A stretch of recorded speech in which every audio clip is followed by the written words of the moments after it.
Dear friends, greetings. Happy to see you here again at this podcast on the International People's Unity Club. Not what we say, face to face with Alexander Kazakov. Myself is Alexander Kazakov.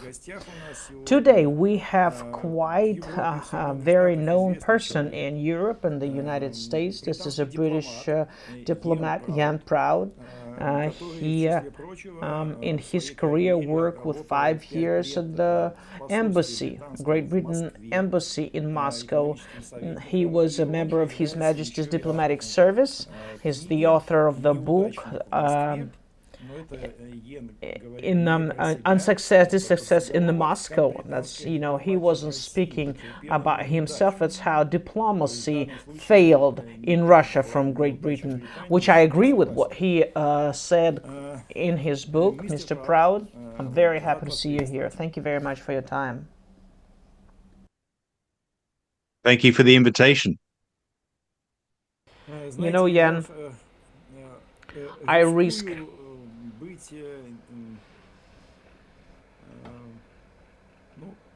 I understand that it's probably at the edge, at the sword edge, but I want to bring one comparison. When I hear about negotiations that are dedicated to regulate the Ukrainian conflict, and in this conflict there are Kyiv, Brussels, Washington, Paris, London, and Berlin. Period. All these capitals are on one side of the conflict. And they have negotiations to regulate the conflict. I cannot have but a comparison. It's like in 1943. 1943, the negotiations about regulating the war conflict were between Germany, Italy, and Japan. Who are they talking to? Themselves? So, on our planet, we have a global conflict, military conflict. What do they think about? How do they assume that being at one side, trying to regulate two sides, but not considering the second side? This is why I said in the very beginning that when there is no diplomacy, when there is no diplomatic process, it's always double-sided. There's always two parties. You can't do diplomacy with yourself. The war will not ever be done with it. And at the same time, European capitals, they insist. You have remembered correctly, even the president of France and Prime Minister of Italy said that, hey, we need to discuss something with Mr. Putin. What British Prime Minister said? I'm against it. I'm not going to let it happen. Then who will he be talking to? Do they realize that you live inside that environment? Maybe you feel it in some kind of way? Do they understand that speaking about peace, they speak about war in reality if they refuse the necessity of a dialogue? Well, the problem is even worse than that, Alexander, because at least in 1943, the Axis powers, who we were collectively trying to defeat as allies at that time, the Soviet Union, Great Britain, and the United States of America, the Axis powers were at least talking, to each other and trying to form some sort of common framework. The difference in the Ukraine war is that actually the United States and the Europeans disagree, and that allows the Ukrainian side to actually play one side off against the other side. So since Trump has come to power wanting to end the war, he's been pressuring Zelensky to end the war, but then Zelensky goes to the European capitals and they say, well, don't end the war. So we have this ménage à trois in diplomatic terms, in which actually the Americans, and I think seriously do, want to have some sort of settlement, with the Russian Federation and with the Ukraine to end the war, and the Europeans disagree.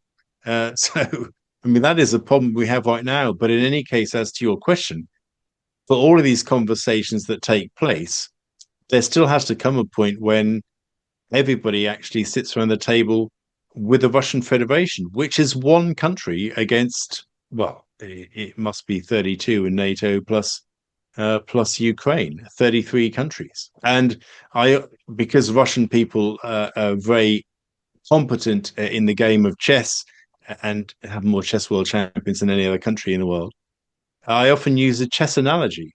These negotiations have always been not that there are negotiations, but conceptually as a big game of chess in which President Putin is sat across a chessboard from a team of 33 players, all of whom discuss loudly what moves they should take for weeks and months on end before making the wrong move. I mean, this is no way to have a dialogue or to end a conflict.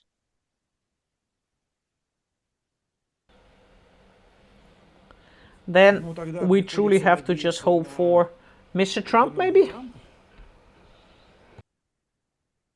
Yeah, well, I disagree with him on many things. I'm worried about I understand, any country's desire to control illegal immigration. I totally understand that. But the actions of some of his police agencies in Minnesota are very, very troubling. When if a protester is an irritant, you arrest them, you don't kill them, with a full magazine of 10, bullets. I think some of these events are quite shocking. I'm worried about what's happening there. I'm worried about what's happening in Iran. And I'm slightly confused by the national security strategy in terms of, well, does he want to have a Western Hemisphere or does he want to take on China? I mean, there's a deep confusion in that national security strategy, and also a sense that it's been drafted by a committee rather than by a single kind of intellectual kind of thread and purpose. But as it relates to Ukraine, I think President Trump has absolutely the right instincts. It makes no sense at all for the US to A, continue to fund a war that Ukraine can't win, and B, to continue this kind of mutual hostility and antagonism towards a country which has the largest arsenal of nuclear weapons, and that's the Russian Federation. There are significant economic benefits to the US from having a much more normalized relationship with Russia too. There are so many reasons why it makes sense on the US side, and I agree with President Trump on this, to end the war in Ukraine because nobody's benefiting, and have a bigger strategic reset with Russia, because that then opens the way for wider discussions about genuinely globally important issues such as arms control and so on. So I think actually, yes, we are stuck. We are not stuck with, but I mean, I think Trump is our only hope, it surprises me, frankly, to say that because of the issues with him on which I disagree. But if you're waiting for the Europeans to kind of find some breakthrough on this, you'll be waiting a very, very, very long time. Yes, but with this breakthrough, again, we're facing European position, and now I am not talking about EU, because London plays, if not the first violin, but the second one, right, in this concert. They might not be the first, but they're definitely not the second and the last. So the position, the diplomatic position of Europe, and this is what they speak, that we don't want to talk to Mr. Putin. Point number one. Point number two, we want to be at the negotiations table. That's how do they think about it? How do they see it? So at the table we have Russia, Ukraine, and United States. And European Union says, we don't want to be at that table. We want to be at that table, but we don't want Russia there. We don't want to talk to Russia. So what do they think about? And what happens is that this plays out that way, that Europe, in a certain manner, in a suicidal attempt or challenge, they want war. But Putin said that very clear. If you want to have war, let's do it tomorrow, not a problem. But then we'll have nobody to talk to after war. He says we'll destroy everything. But Europe keeps speaking about war, not just speaking about the war with Russia, but building manufacturing plants, grow the military resources. That's not just words, you see, they work on it. Europe as a whole, they demonstrate preparation for a war. What are they thinking about? What's on their mind? And they don't want to live anymore? I mean, they are tired of living? Well, I think they're tired of democracy. I think is one of the bigger problems. One of the things that we see in the European Union right now is an ever centralization of power into unelected institutions, in Brussels. And by that I mean the European Union institutions, but of course NATO, which fundamentally, in addition to being a military alliance, is a bureaucracy that needs to exist. It's an unelected bureaucracy that needs to exist. To have a purpose in life, to gain money from its from its members.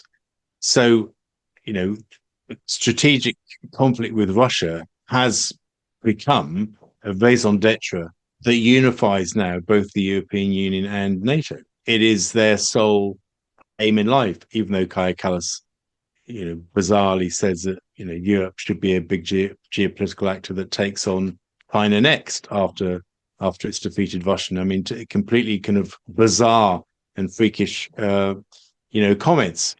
So, I mean, that, defeating Russia has become, the primary kind of driver of what's happening in Europe right now, even though all the evidence on the battlefield and economically suggests that that isn't even possible. Conflict with Russia has actually contributed towards a rapid deindustrialization in Europe as a matter of political choice. European states have chosen to cut off all economic links with Russia in a way which has hurt them more than it has hurt Russia.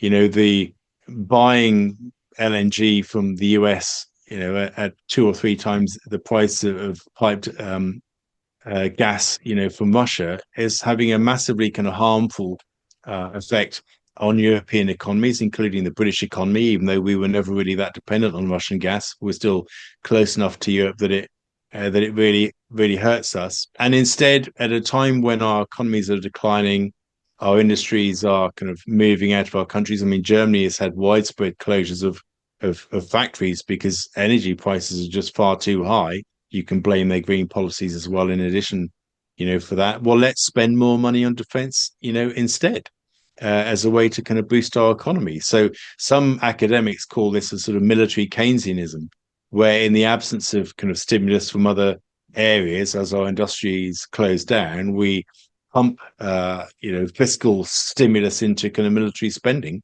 And that's only possible if you have an enemy that you need to defeat, in circumstances where NATO already accounts for 53% of total global military spending. If European states increase double their spending from 2.5% of GDP, which actually most still don't even hit even today, including the United Kingdom, to 5% of GDP, NATO would account for, I think, about 67% of global military spending. How much money do you have to spend, to defeat one, country? It's completely ridiculous. But I mean, this has become almost self-fulfilling. And the only way to break this deadlock is actually for something which I actually agreed about it in the US National Security Strategy, where it talked about Europe being in a status of civilizational decay. What we've seen is, and I don't wish to kind of be disrespectful, to anybody in Russia, but I mean, the European Union is almost becoming the new Soviet Union. They're wanting to kind of homogenize how people think, how people act, and create a sole enemy which kind of governs, their lifeblood and their reason for existence, and that's Russia. But I think a change is happening across Europe because ordinary citizens who never get consulted, it seems to me, on big decisions, like actually, should we have peace in Ukraine? Should we actually engage diplomatically with Russia? Both of which, to which the answers are, of course, a resounding yes. They're seeing their standards of living falling. They're asking themselves, well, the uniparty elites, globalist elites that can run the main power governments in France, Germany and Britain, in particular. Maybe we want an alternative to that. Maybe we want political parties that represent our national interests first, that put our interests before sending billions every year in military aid to Ukraine for a losing war, for example. So the trends that you start to see in Germany, with the AfD, but also kind of left-wing parties gaining greater popularity, is something we're seeing in France, although that process in France has been happening over a much longer period of time. It's something very much you're seeing in the United Kingdom right now with the growth of the Reform, party. It's something in Central Europe, which is already quite advanced in countries like Hungary, Slovakia, and the Czech Republic. All across Europe, the political tides, it seems to me, are changing. And that is really the only hope for Europe to actually kind of recalibrate the very essence of Europe and actually move to a position in which the nation state is primary again. Governments think about the interests of their citizens and actually try to live peaceably with their neighbors, including, yes, with Russia, which actually takes us right back to the United Nations Charter. Putting sovereignty back in the hands of individual nation states, allowing those states to find ways to kind of govern their relationships with other states, including Russia. I mean, that to me is the future of Europe, the kind of gradual erosion of the powers of the European unelected institutions and the handing back of power, to individual nation states. I hope that's the direction that we move towards. Then what we have is that, in other words, you said that you think about Europe after European Union. In other words, because still we have EU, the sovereignty of every country in Europe is quite limited, but as a last topic for discussion. And it's very important for me to hear your point of view as a diplomat and also British diplomat. With myself and my colleagues, we have a point of view that in the conflict that we have today, soon will be 4 years, Europe, precisely Europe, Americans have left. Europe is so much invested into Ukrainian side at war that practically they are not separable. It's something, a whole unit. We all clearly understand, those healthy-minded people, that Ukraine will lose in this war. There are no other ways. But then Europe will lose also. And myself, I think it's one of the main reasons why Europe doesn't want to talk, why they have a militant policy, because Europe don't want to be at the lost side. And if there is such a problem, I want to know your point of view. If there is an understanding of this problem, it might not be that Europe lives in Kyiv constantly. Zelensky keeps speaking at the European forums as the mainstream face. It's like the whole thing, it's like one country. And if it is so, I don't even know how diplomats can rule it out. How can they solve such a chess game? I would like to know your point of view about this last question. If you agree that Europe will lose together with Ukraine, what would be a conclusion for Europe? Do they have a solution? Do they have a solution not to lose together with Ukraine? Maybe everybody should move to Moscow. Well, I'd be more than happy to visit Moscow myself. I'm not sure if the Russian government would want me to visit again, but I'd be delighted to, because it's an absolutely fabulous city. Look, I think the problem is that actually the European position is deeply confused. Where, of course, we've discussed that it's confused on the issue of diplomacy and the purpose of diplomacy, but it's also confused on the future of Ukraine and Ukraine within the European Union in the future. So, I mean, Europe has already lost. Economically, it is, declining because of the war, although leaders in Brussels don't seem able to see that. But actually, they face two choices. They keep the war going with money that they don't have. They tried to steal Russian immobilized assets in Belgium. That didn't succeed. They need to borrow money to lend money to Ukraine and, to fund the war without any kind of US support. But for some people, that's a cheaper option than ending the war and incorporating Ukraine into the European Union. Because Ukraine joining the European Union would be massively costly. For Europe, it'd be costly. It'd be politically complex. Issues around minority languages, issues around sort of neo-Nazi kind of fringe groups. In Ukraine, issues around endemic corruption. All of these issues would have to be addressed. If Ukraine was legitimately to be able to join the EU in the future. And of course, war just prolongs any efforts to undertake reform on any of those issues. Reform just so the war just puts all of those difficult problems on ice, and Ukraine won't be able to start to address those problems until the war ends. As we saw last year with the protests around the kind of corruption scandal.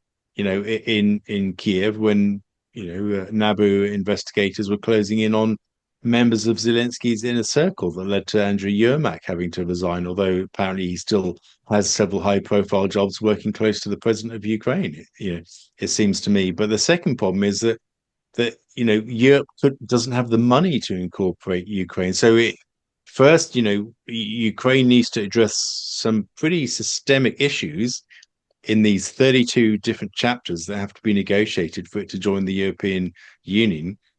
Second, it would be massively costly if Ukraine were to join the European Union on equal basis to existing member states.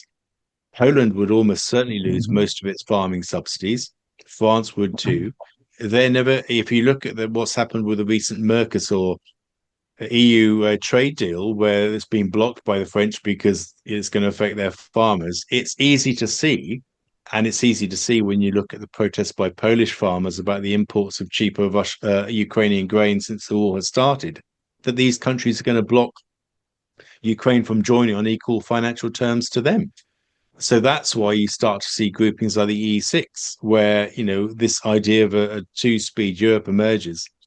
And of course, if Ukraine joins, when it joins, it's not going to be 2027 because, frankly, the war has to stop first before it joins, and the war could still the current rate of progress still be happening in 2027. But that aside, as and when you've resolved these challenges, Europe doesn't have the money to incorporate Ukraine. Europe is slowly starting to split down the middle in terms of a two-track, two-speed, approach to Europe. So people like Ursula von der Leyen, Kaja Kallas think, well, actually, if we give Ukraine, 90 billion euros every 18 months to keep the war effort going, that's cheaper for us than actually dealing with the chaos of Ukrainian integration into the EU. And it's as ugly and as messy and as complex as that. So I mean, there is no driving logic to what the EU does. They're caught between two bad choices and unable to make either of them, it seems to me.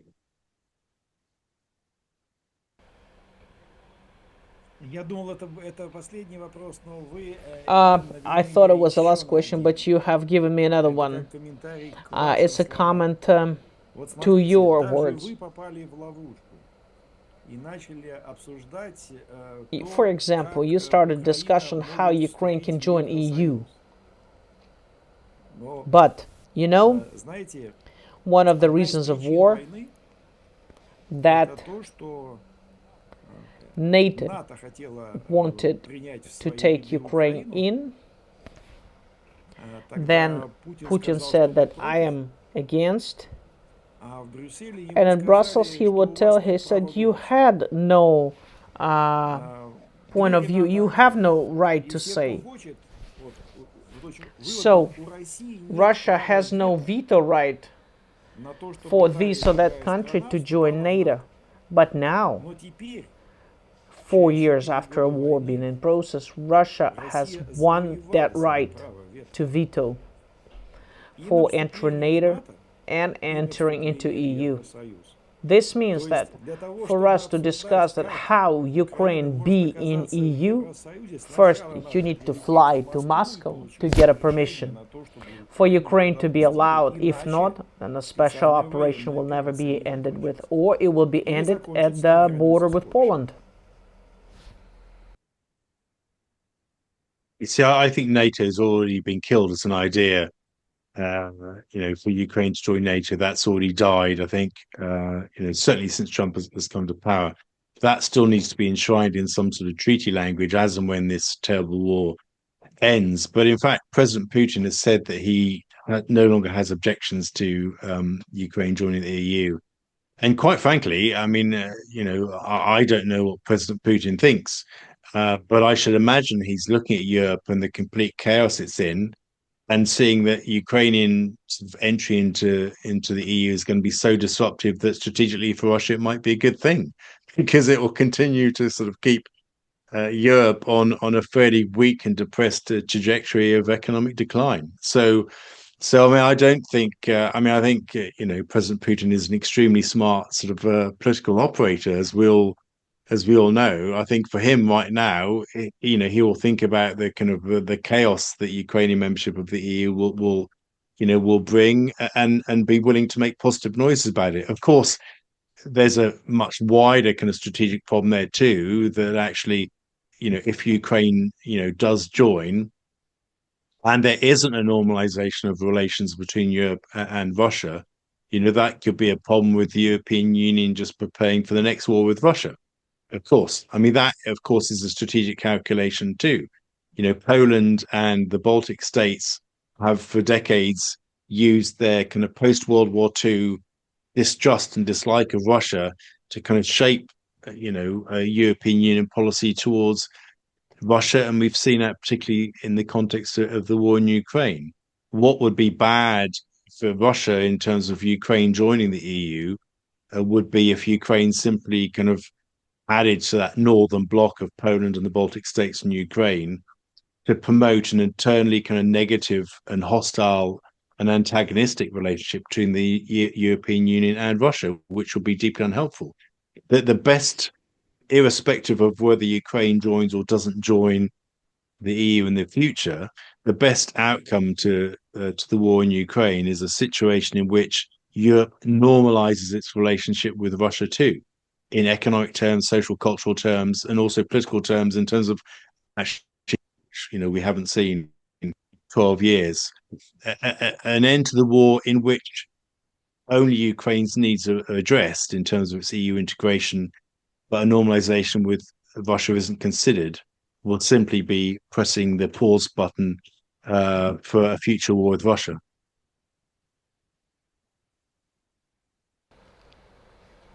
It's a good ending of our conversation, of our dialogue.